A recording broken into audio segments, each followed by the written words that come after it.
High বন্ধুরা, কেমন আছো সবাই? নিশ্চয়ই ভালো আছো। আজকে আমরা ভগ্নাংশের কিছু ম্যাজিক টেকনিক দেখব। ভগ্নাংশগুলো হয়তো দেখতে অনেকটা সিম্পল। তোমরা যে কোনো চাকরির পরীক্ষায় এই টেকনিকগুলো কাজে লাগিয়ে সময় বাঁচাতে পারো। তো চলো শুরু করি। এই যে এখানে আমি লিখেছি x/8 = 2/x। তো এটাই কিভাবে করবা? আমরা সচরাচর এই জাতীয় অঙ্কে কোনাকুনি গুণ করি। তো এই টেকনিকেও আমরা এখানে কোনাকুনি গুণ করব, কিন্তু সেটা কিভাবে? সিস্টেমটা হচ্ছে এরকম: আর গুণ করে, অর্থাৎ 8 আর 2 গুণ করে যেই মানটা পাবো, ঠিক সেম মানটাই পাবো এই এক্স আর এই এক্স গুণ করে। অর্থাৎ এই দুইটা গুণ করে যে মান পাবো, এই দুইটা গুণ করেও ঠিক সেম মান পাবো। এখন 8 আর 2 গুণ করলে কত হয়? 16। এতে দেখো দুই জায়গায় যেহেতু এক্স, এখানে বোঝাই যাচ্ছে যে মানটা একরকম। তো এমন কোন সংখ্যাটা আছে যেটা দুইবার গুণ করলে 16 হবে? বুঝতেই পারতেছো যে এখানে সংখ্যা যেহেতু একটা, সেহেতু ওই সংখ্যাকে যদি বর্গ করি তো সংখ্যাটা পাবো, মানে 16 পাবো। তো এখন এক্স এর মানটা কি, মানে কি 4। 4কে যদি আমরা বর্গ করি তাহলে আমরা 16 পাবো। তাহলে এখানে আমরা এক্স এর মান সমান কি 4 লিখতে পারি? হ্যাঁ, পারি। তো এখানেও 4, এখানেও 4। অতএব নির্দ্বিধায় বলতেই পারি x সমান 4। এখন আমরা এই টাইপের আরও একটা দেখি। হ্যাঁ, এখানে পরের অঙ্কটি স্ক্রিনে তোমরা দেখতেই পাচ্ছ। এটাও ঠিক সেম আগের মতোই অ্যাপ্লাই করো। আর গুণ করো। এখানে 50 আর 2 গুণ করো, কত হয়? 100।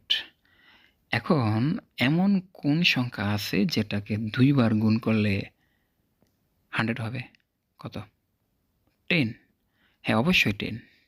অর্থাৎ এখানে দুই জায়গায় যেহেতু একরকম মান, উপরও এক্স নিচেও এক্স, তো এখানে এক্সের মান হচ্ছে 10। এখানেও 10, আবার এখানেও 10। বুঝে গেছে? এখন আমরা অন্য একটা দেখি। এখানে অঙ্কটি হচ্ছে 4/2 = 12/x।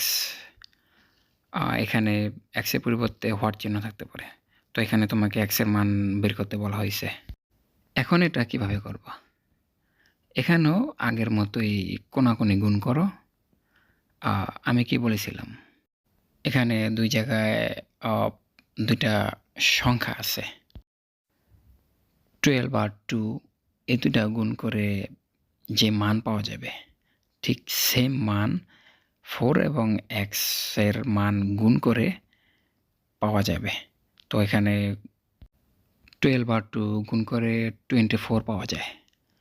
এখন এই মানটাই 4 এর সাথে কত গুণ করলে পাওয়া যাবে, মানে 24 পাওয়া যাবে? কত? 6। তো এখানে x এর মান হচ্ছে 6। এইভাবে আর কি করতে হয়। তো চলো আরও একটা দেখি। এখন এই যে এখানে দেখতে পাচ্ছ 2/3 = x/6। তো এটাও আগের মতোই কোনাকুনি গুণ করো। 2 আর 6 গুণ করলে কত হয়? 12। ঠিক এই 12 পাবা 3 আর x এর মান গুণ করলে। তো এখন x এর কোন মান 3 এর সাথে গুণ করলে 12 পাওয়া যাবে? কত? 4। অতএব এই যে এখানে আমরা লিখতে পারি x = 4। আজকে এই পর্যন্তই। আগামী পর্বে আমরা এই টেকনিক অ্যাপ্লাই করে ভগ্নাংশের মধ্যে কোনটা বড়, সমান বা কোনটা ছোট, এটা বের করা দেখব। ঠিক আছে?